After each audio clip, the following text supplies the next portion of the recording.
Welcome to The Alchemist Way. My guest today is Charlie Rocket. Charlie is an incredibly inspiring human with an amazing story of overcoming hardships, challenges, and going from rock bottom to finding a way to make his ultimate dreams come true, reversing a brain tumor, becoming a Nike athlete, winning an Emmy, and so much more. And we went deep in this conversation. Charlie shared a lot of things that he doesn't normally speak about.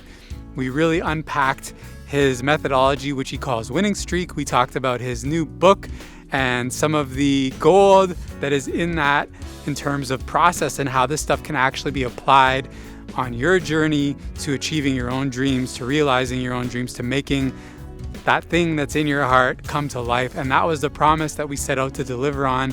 I know you're going to enjoy this episode. I hope you enjoy it as much as I do, because there was so much gold woven throughout the conversation, along with Charlie's just exuberant, charming, and quirky nature of how he tells stories. So come along for the ride, tune in, and enjoy this episode of The Alchemist Way. Welcome to The Alchemist Way, episode 8. I'm here in Malibu, California with my friend, my brother, Charlie Rocket. Charlie, what's up, man? Man, life is good.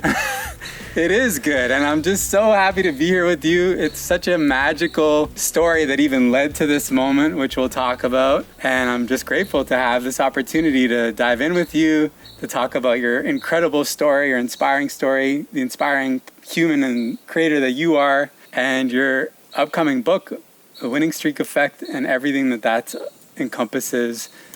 We're gonna do it. Hey, man, I'm excited because I'm feeling pretty good today. And I got so much that I want to help people with. There's so many people that are going through their dream journey, and if they only knew how close their dream was, and if they only knew that there were certain little life hacks, oh my God, it can make it so much easier. Because being a dreamer and being on a dream journey, it's tough on the nervous system because it's so unknown, but oh my God, it's so good on the other side. And I just really want everybody who's listening to this to have the tools, to have the little secret formulas. Because these dreams that we see, you see it for a reason. You were lit up for a reason. Your heart was lit up for a reason. That's not an accident. This game we're playing, this hero's journey, this alchemist way, is kind of like a video game. And video games are supposed to have hard levels. That's kind of interesting, because what if we start looking at the hard levels as kind of the whole point? So maybe it is a game, and maybe games are meant to be fun, and maybe if the game was way too easy, we wouldn't be having fun.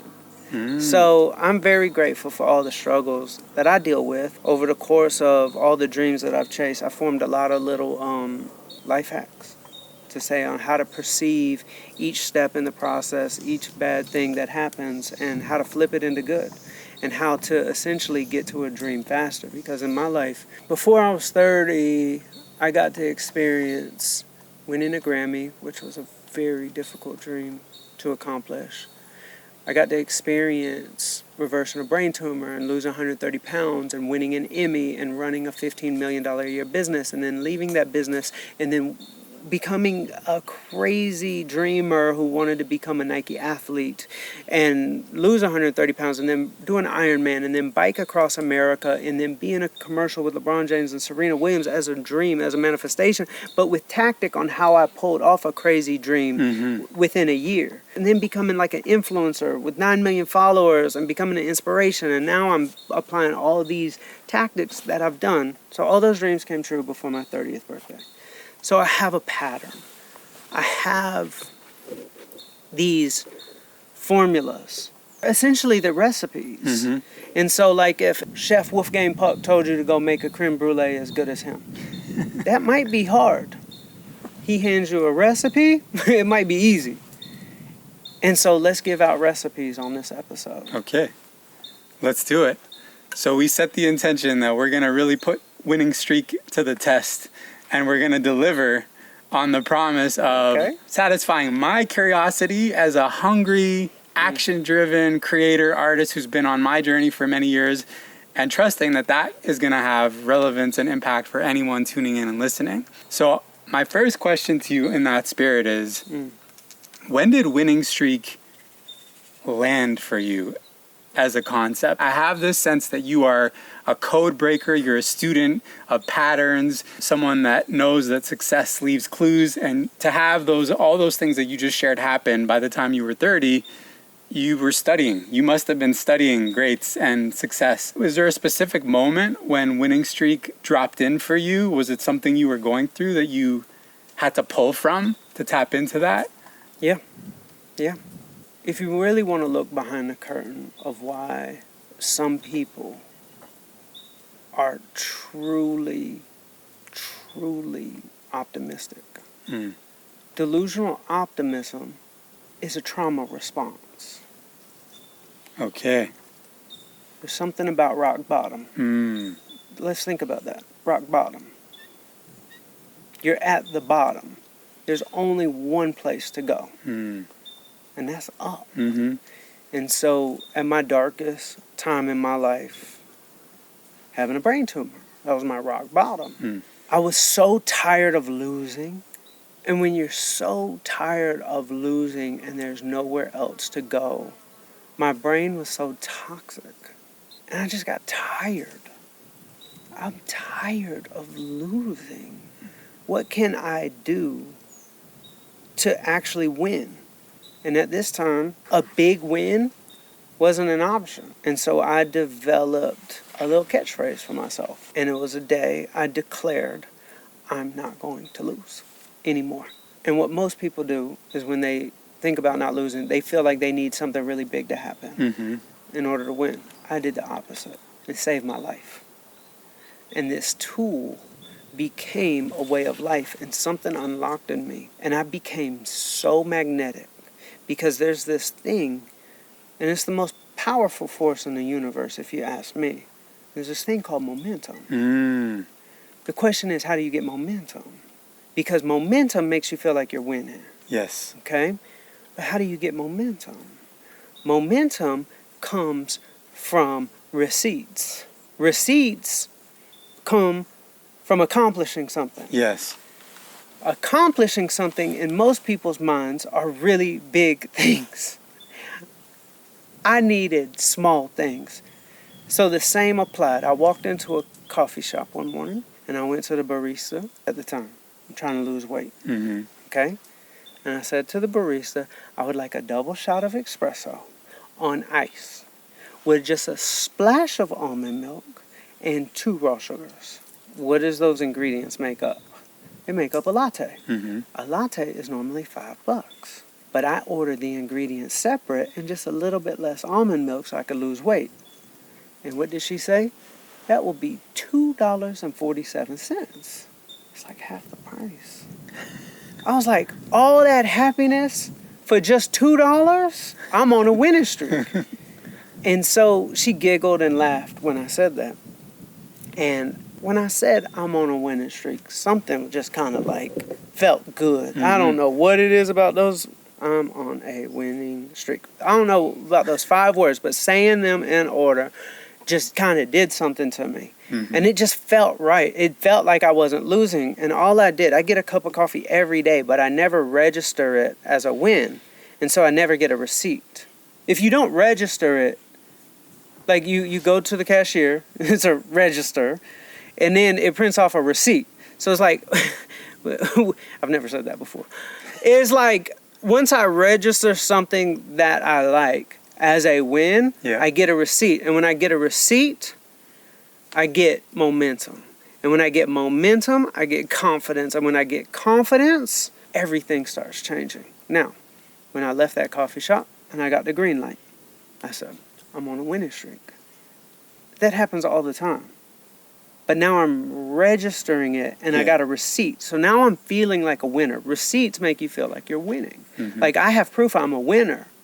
Because typically, my brain would think about all the negative things that are happening in my life. And I had enough negative things to think about.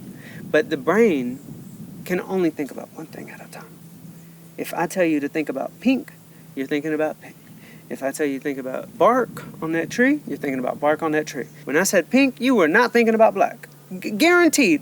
1,000% chance, million, trillion, quintillion% chance you were not thinking about black. When I said pink, your brain is kind of antiquated in that way that like it can only think about one thing at a time. Singular focus. That's it. Now it can have a subconscious, but consciously, you're only thinking about pink if I tell you pink. So if I'm only thinking about wins, or how do I add another win to the winning streak, then my brain is only thinking about wins. There's science about a reticular activating system and all that type of stuff. But then think about this. Let's say I go to the grocery store and it's completely full except for this one parking spot all the way in the back. When you are on a winning streak, you now look at that bad parking spot as a win. I'm going to get more steps in because I got to keep the winning streak going. I'm going to get more steps in. Oh, this is a win. You can do it with anything. Now, this is the thing. This is the next level, and this is where everybody rolls their eyes at me, and that's okay. I'm cool with that. But this is the ultimate life hack for me. It's the first 20 minutes when I wake up. Yeah. Because I don't have a routine. Everybody's like, oh, Charlie, what's your routine? Listen, you're not going to get out of me that I wake up every day at the same time, early, 5:30. I don't do none of that. If I'm tired, I sleep in. I don't do the same thing every day. I don't journal every day. I journal, but not every day. But there's only one thing I do every day. That first 20 minutes, boy, you could unlock so much magic. And I actually play a game where I wake up and I find the most ridiculous things as wins. Yeah. For example, toilets. You go to the toilet how many times a day? How many times did a toilet ever make you feel like a winner? Never. It's a toilet. Now, picture this. You go back in time, hundreds of years, and you're somewhere in Europe, and there's no such thing as toilets and plumbing. You gotta take a shit, that shit smells. And there's nowhere for it to go. And it's just everywhere. Everywhere you go just stinks. I mean, people are shitting every day. All day, every day. Shit's everywhere. They put it in the street. They put it in the river. Where does it go? It's terrible. We see these little flies flying around us. Imagine being in that town and there's no toilets and plumbing. But let's say hundreds of years ago, somebody from the future showed up and they brought a toilet and they were a plumber and they equipped a house.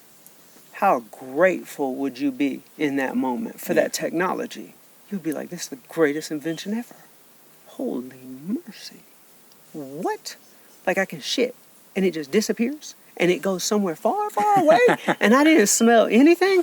So it is possible for a toilet to make you feel gratitude. Yeah. It is possible because if you didn't have it, oh boy, you'd be frustrated. For example, let's say all the pipes in your house burst because it was cold and you couldn't take a shit. You couldn't pee. The second that plumber fixes it, you feel grateful. You're like, ooh, we're back on a winning streak. So how can you do that every morning? Let me tell you. I say to myself all the time, I love air conditioning. The person who invented air conditioning should honestly be richer than Elon Musk. Like, air conditioning is insane. That somebody invented that. Like, thank you. He doesn't get enough credit. Like, I love my air conditioning because it gets hot in the summertime. And so I find gratitude. So my first 20 minutes of the day, toilet, I'm on a winning streak. I have a toilet. Air conditioner, I'm on a winning streak. My electric shaver, shave my face, I'm on a winning streak. Then I find, those are the stupid things. That's level one. When you can find wins in those things and it actually registers and you get a receipt, you immediately feel like a winner because that's just called gratitude. Gratitude for me, a little too fluffy. I like winning. That's my love language. Yeah. If I can stack up 30, 40 wins in my first couple hours of the day, something happens to me. It's a little bit different feeling than gratitude. I don't argue with gratitude. It's ultimately gratitude.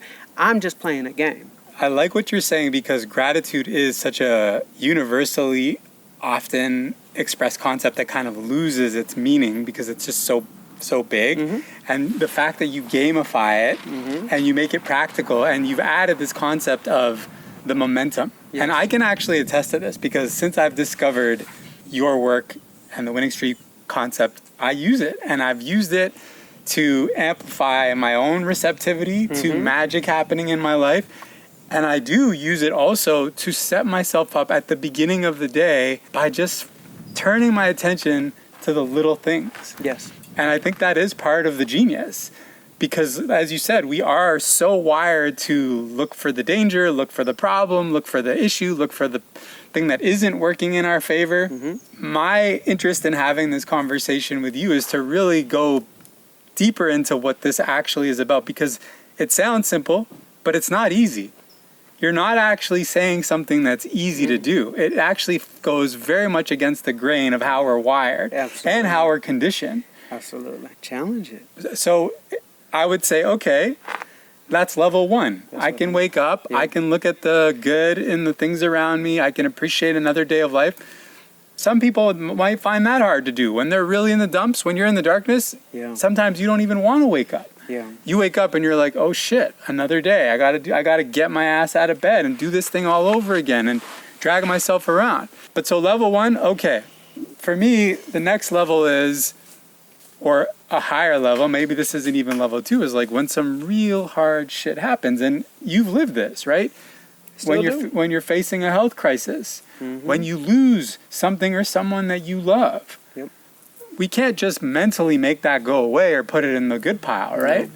So what do you have to say? How does winning streak work in those situations? I have a process. You do? I'm a specialist. I'm an expert in dealing with shit. I guess it's why I'm good at getting out of it, because I've practiced so much. That makes two of us. And it probably makes all of us. We're all experts in dealing with shit. So I got some really bad news a week ago. I'm on vacation with my girl. It's her birthday trip. I get some bad news, like devastating news. And I wake up at 3 a.m. and I start my process of how I do it. First thing that takes over my body is fear. It's part of the process. I live in fear half the time. That's why I do winning streak, to get out of it. So there's a reason why I'm the guy who created Winning Streak, because I needed it as a medication. Yes. For the other version of me that is afraid, hurt, broken. And so I wake up, devastated news, and I wake my girl up because I have to talk about it. I can't internalize it. And I'm like, I'm so frustrated. I'm so pissed. I'm angry. And then about like 10 minutes pass. And then I put my head in the pillow and I start screaming and punching the mattress. That is honestly step one. I'm not going to hold this in. Yes, it's going to have an effect on my girl because now she's going to be afraid. But I got to get it out and I got to punch this mattress. So that's step one. Essentially, I'm throwing a tantrum. Step two is I'm finally able to fall back asleep after about 3 or 4 hours. And then the next morning I sleep in. Sleep until about 10 a.m. That's very important. When you're dealing with something really bad and you're exhausted, the imagination of the bad future takes over. When I'm well rested, it quiets the bad future. So I sleep until 10 a.m. I get a lot of rest. I wake up the next morning. The fear is still there, but it's not paralyzing. I'm not punching the mattress. Fear. Still, I'm frustrated. And there's only one way to handle frustration. This is the thing. People get upset and frustrated and scared only because of one reason. Something is inflicting control over them where they just can't control. So we're just using an analogy. Something bad happens in your life, and the only reason why you're frustrated is because now you're in the passenger seat instead of the driver's seat. So it's like something is steering you in a direction you don't want to go. We are all control freaks. If we're not in control, we get anxiety, we get fear, we get depression, we get all these frustrations, all because we can't control our destiny. I'm aware of that. Something is inflicted upon me that I can't control, and I'm screaming and punching this mattress because something is steering me in a direction that, one, I don't have the energy for, two, I'm prophesizing bad things happening because of this. So there's only one thing I can do. I pull out a whiteboard, and at the top, I say, by the time every single thing on this whiteboard is done, my life will be in a better place. I then think of like 75 things I need to handle. And I write them on the whiteboard. And I go into this, and I'm like, this is the only way I get back in the driver's seat. If I stay in the passenger seat,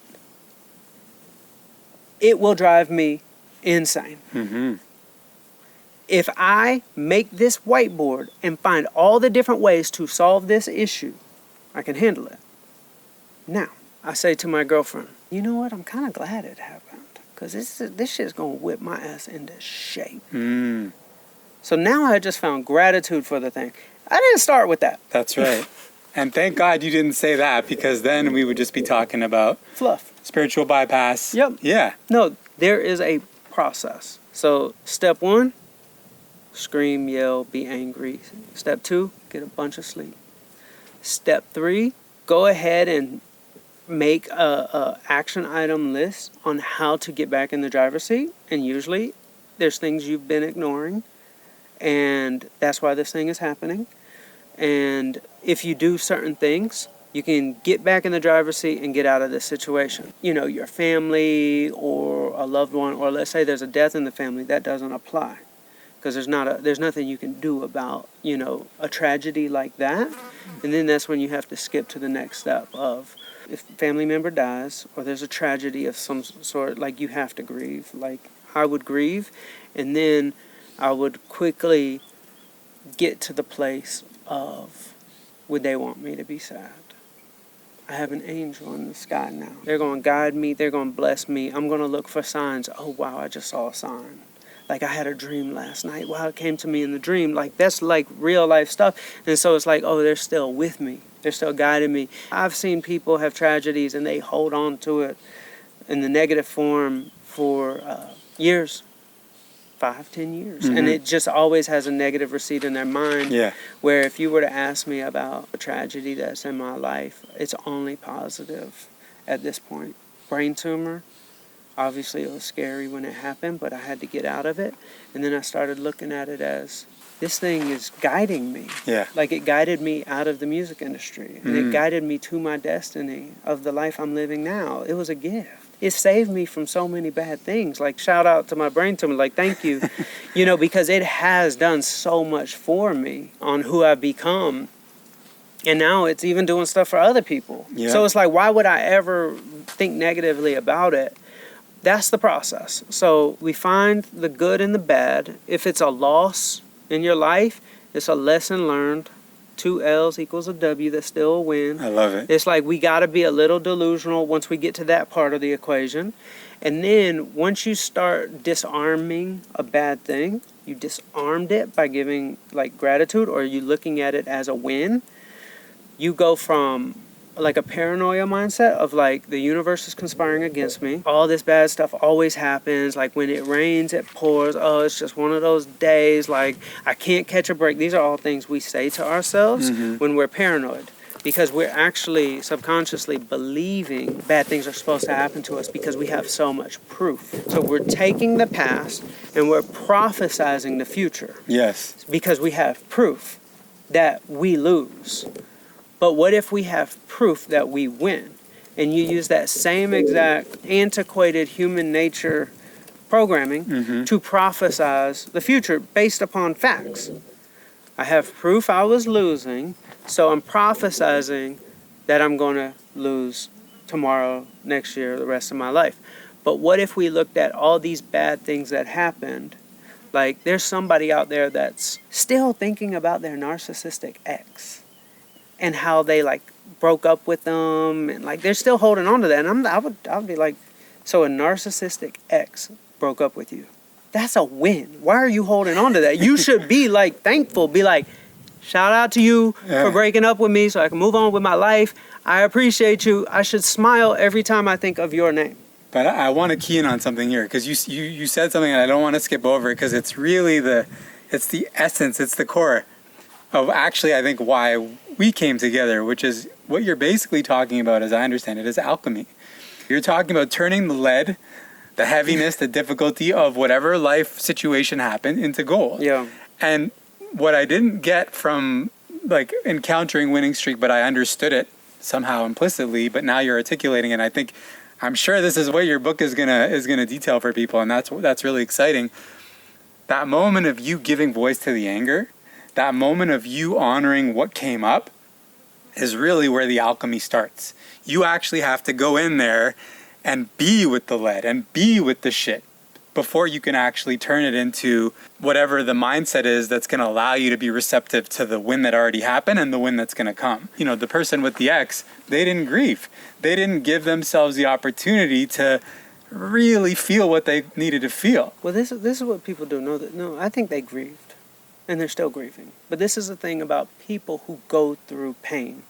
They dealt with something tough, and it cost them a lot. And since it cost them a lot, if you said to that person, why don't you just let it go? And they're like, I can't just let it go. I paid so much for this. Right. If you pay for something, you want to keep it. And they're like, I paid so much. I can't just let it go. It's my identity that I went through this.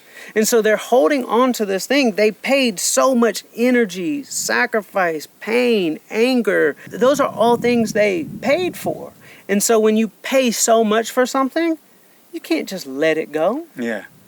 Well, you can. But that's why you see people who are 10 years in still holding on to that same thing that caused grief, pain, discomfort, or if they were done wrong by a person or a situation, 10 years later, they're still talking about it. And if you said to them, why can't you just let it go? They're going to look at you crazy. What do you mean, just let it go? I went through something. Yeah. Okay, that's what you want to do? I'm over here being a delusional optimist. I'm like, shout out to my ex. Shout out to this bad situation. Shout out to a brain tumor. I moved on with my life because at the end of the day, I just want to have fun. Isn't life supposed to be fun? How fun is it just being negative? So, like, I'll be negative, but I don't want to stay there because it's not fun. But that's the genius of your process. Yeah. Is that you're not saying don't be negative, don't feel the hurt, don't be with the pain. You're saying do it for a minute, but then take your power back. That's the whiteboard. There's something interesting I was playing around with, and it was a formula. It doesn't make a lot of sense, but I'm just playing around with it. Like, your thoughts are investments, okay? And if you invest into, like, a negative, like, thing, so, like, let's say you're narcissistic ex, and you're trying to make an investment. Let's say, like, you times anything by 0, and what is it? 0. Yeah. So negative thoughts never provide a return on your life. They just don't. If you flip that negative into a positive, you can times it by something and you'll get a return. So it's like the people who are the richest people in the world, financially, energetically, emotionally, spiritually, they're investing, right?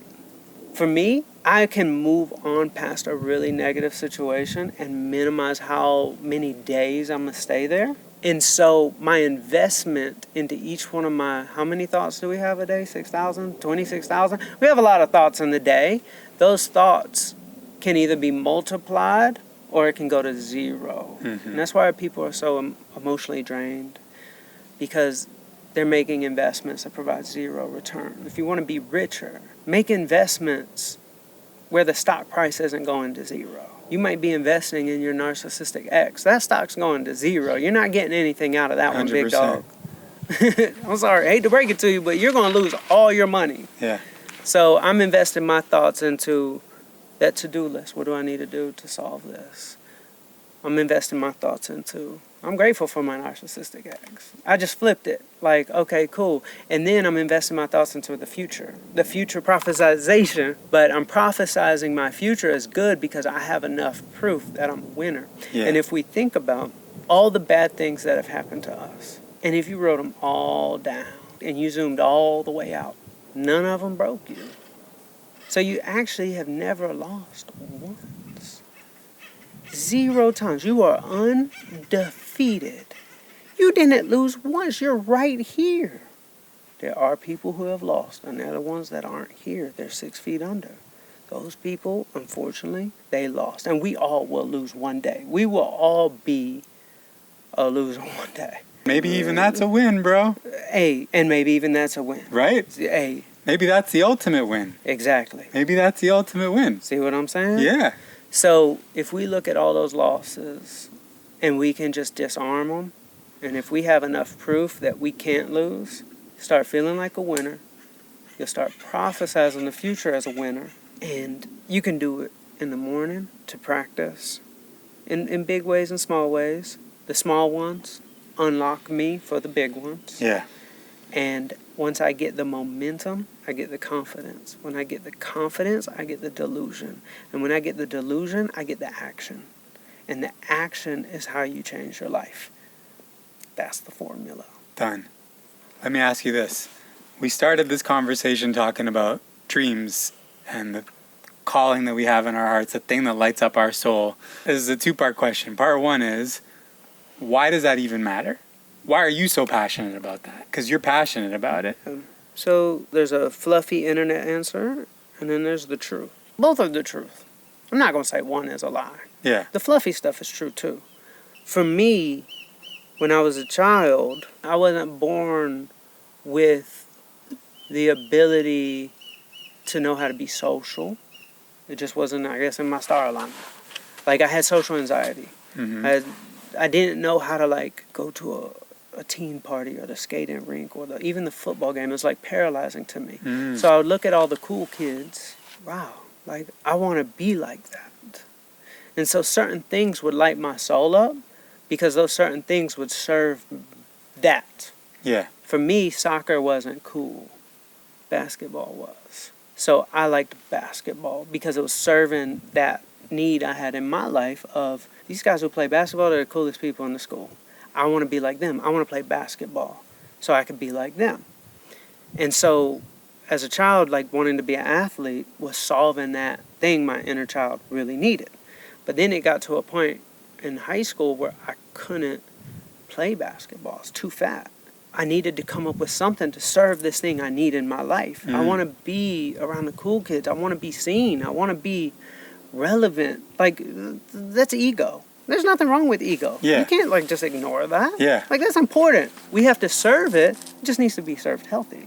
And so for me, I was like, okay, I want to interact with people. I want to be cool. I want to be around the cool kids. I'm going to start a business. So that solved that issue. I'm not good at going to team parties, but I'm cool at having a business. So it's like me able to interact with people. So I was known in the school as CEO Charlie. And then my friends started rapping. And there's nothing cooler than rappers. So I'm like, I want to do that because that serves me. I'm like, I want to be in that industry. I started a studio and a website called spityourgame.com. Little white kid with a website called spityourgame.com in Atlanta. But then I got into the music industry and I started rising. My website took off. I ended up the cameraman for Soulja Boy. Like, everybody who knew me was like, whoa, Charlie's doing it. But it was serving me. It got to a point where I became really big in the music business. Owned one of the biggest management companies in music. It didn't fully solve everything. I was now 300 pounds. I had never had a girlfriend. I'd never been chosen. I was around the cool kids, but I had never been chosen. So I was missing love from myself. I was missing love from a soulmate. At the height of my career, I just got getting handed with losses after losses after losses of, like, artists of mine getting shot and killed, my studio getting shot up, and then I got sick with a brain tumor. And I went through my grieving process and going through my little formula, I was able to find that maybe this brain tumor is a good thing. Maybe I'm supposed to leave the music industry and go back to my childhood dream, the one that I ignored. Being an athlete was going to serve me, but then I stopped when I was too fat. But now I'm 300 pounds. What if I leave the music industry and go back? It's kind of like the Alchemist. Was the treasure where I started all along? I think so. So I went on this long journey looking for my treasure, and I never found it.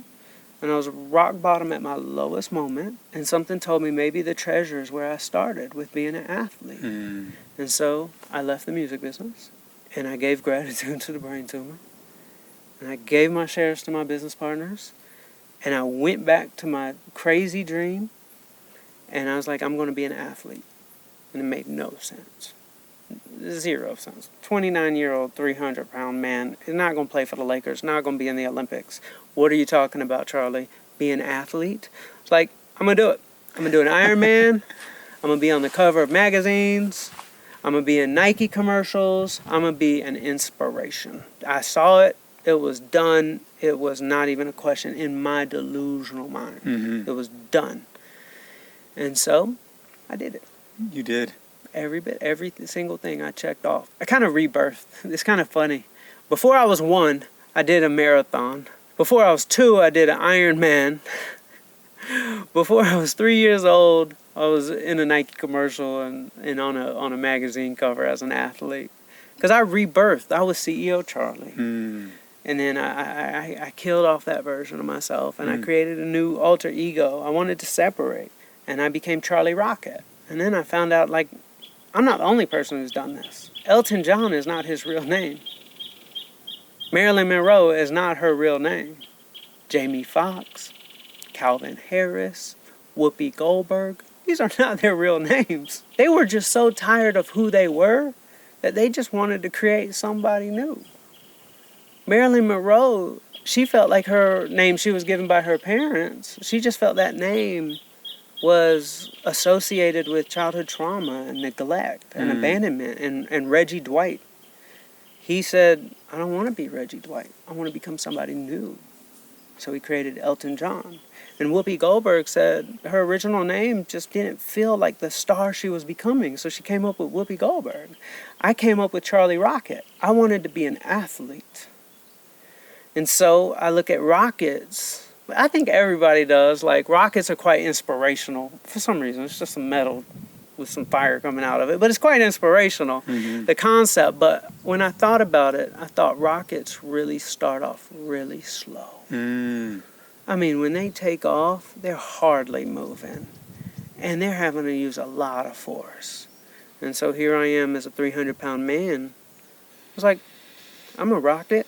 I'm starting off slow, but that doesn't mean I'm not a rocket. I'm going to end up fast.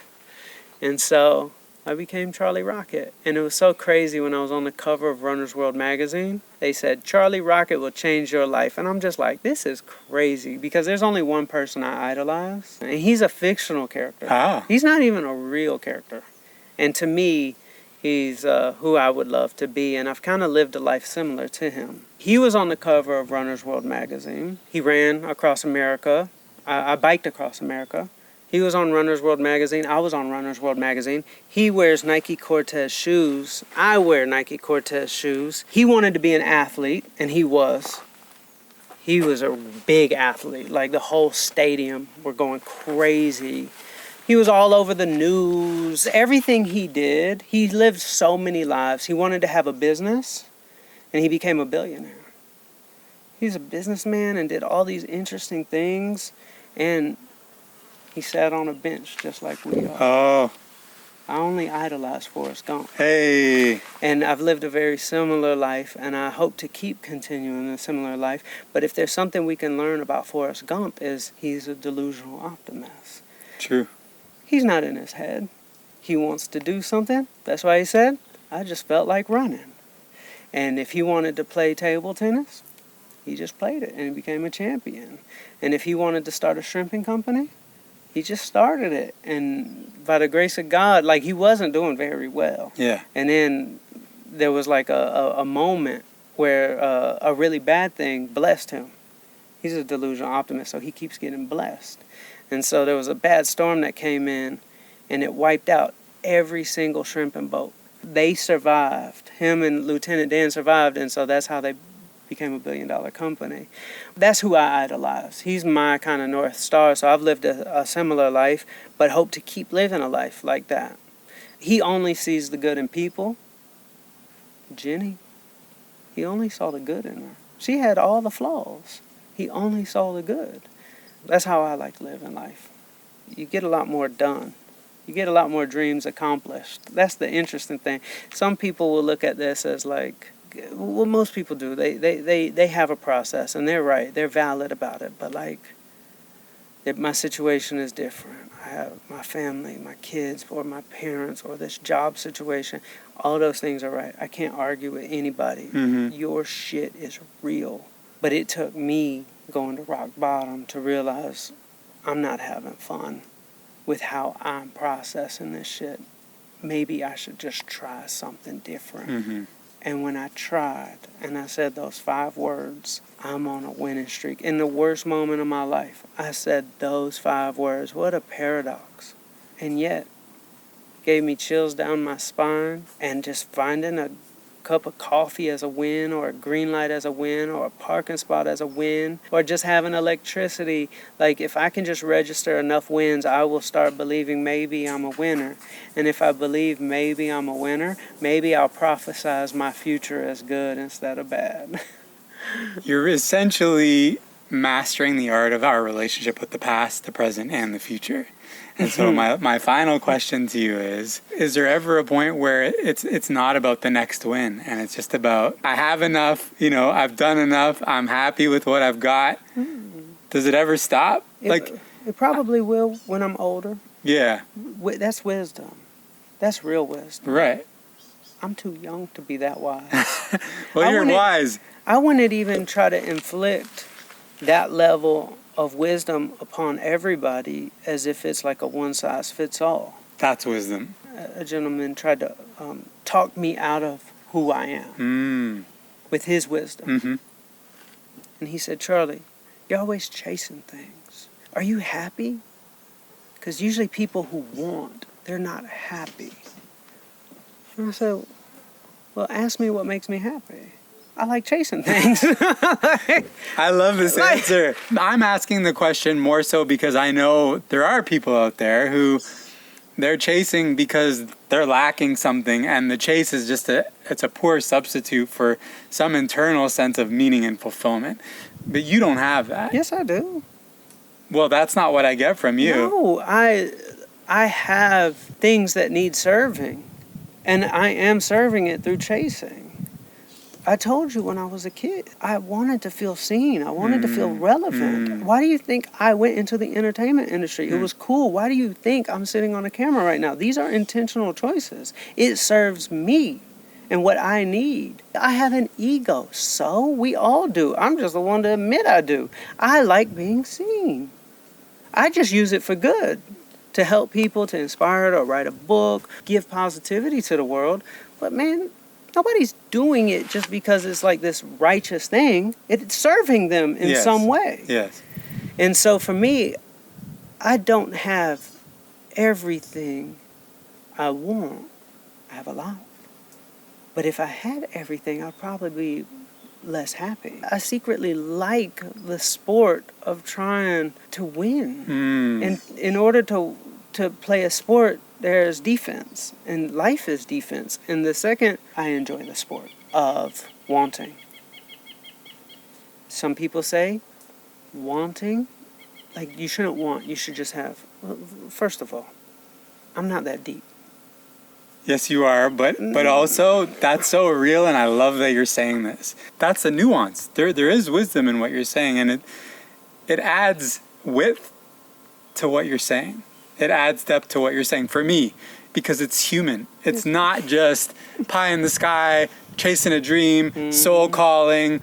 That's all there. We're including it all. We're not arguing with that. We're not arguing with that. But we're also not arguing with, I want something. Yeah. And it's okay, because wanting something, to me, one, it's a human experience. So I'm not going to tell somebody they shouldn't want.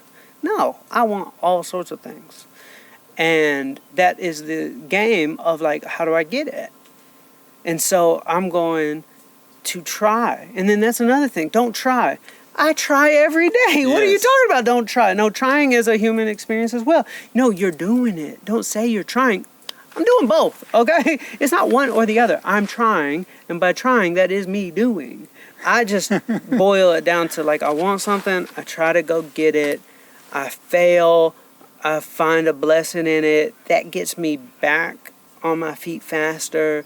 And then there's this other little hack I have with chasing a dream. I go into anything and I just say, I think it's going to be easy. And what if it is easy? But what's interesting about that thought is it actually creates more action out of me. Now, we as humans, we are obsessed with the concept of I'm about to go do something difficult, and I'm going to like hype myself up by telling myself how hard it's going to be. Yes. And like I'm going to have to grind 100 hours work weeks. I'll sleep when I die. Like we are obsessed with that concept. Yeah. And honestly, that works. Yeah. If your nervous system can handle it. But it also works for the people that are truly ready. And most people, when they have the idea of their dream is going to be hard, I'm going to have to really work hard, they usually get in their head because it's hard. Yeah. And so now I have to be smart. That's a dangerous combination. Yeah. It's going to be hard, so I have to be smart. When you want something, that's your heart. Your brain is usually not in congruence. It takes a very special combination for the brain and the heart to work together. Yeah. I have a dream, but then once your brain starts like, it's going to be hard. Yeah. Now I have to be smart. Now I got to find all the problems to make sure that I don't fail. Mm-hmm. But once you start identifying all these problems, you get paralyzed and you actually don't take much action. Right. Through all the dreams I've accomplished in my life, I start off the opposite. I start off with looking at that big, scary dream. I look at that mountain straight in its eyes, and I said, it's going to be easy. It's very naive. But something amazing happens when I do it. I get out of my head, and I start going, delusionally. Now, I bump my head. I make all sorts of mistakes. I get knocked down, and there are certain regrets that come with it. But guess what? I'm halfway up the mountain by that time, while the person who's still thinking never even packed up and started taking a step because they're still thinking about all the problems they have to solve. So I get to the top of the mountain through being not quite as smart. But once again, you don't have to be smart to accomplish dreams. You just gotta be smart enough to be dumb, to go into action and to look at each of these trials and tribulations as it's just the way it is. Like, for example, have you ever solved a Rubik's Cube? I have not. Did you know there's 43 quintillion wrong possibilities? If I were to hand you a Rubik's Cube right now, would you say it was hard or easy? Hard. Hard. Well, not after talking to you. What would my process be is the question. What would it be? Because I don't know how to solve a Rubik's Cube.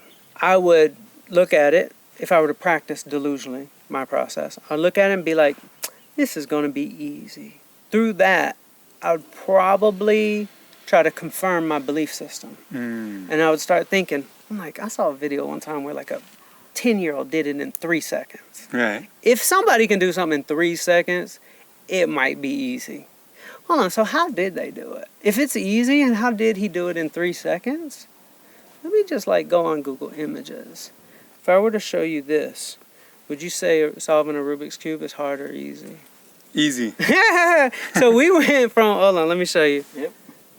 So we went from 43 quintillion wrong possibilities and pretty certain that it was hard. Yes. To me telling you, maybe it's easy. I put the cart before the horse with that one. But my brain is going to try to confirm it. And then it started thinking about that kid who was 10 who solved it in 3 seconds and I saw the video. It's like, well, how did he do it?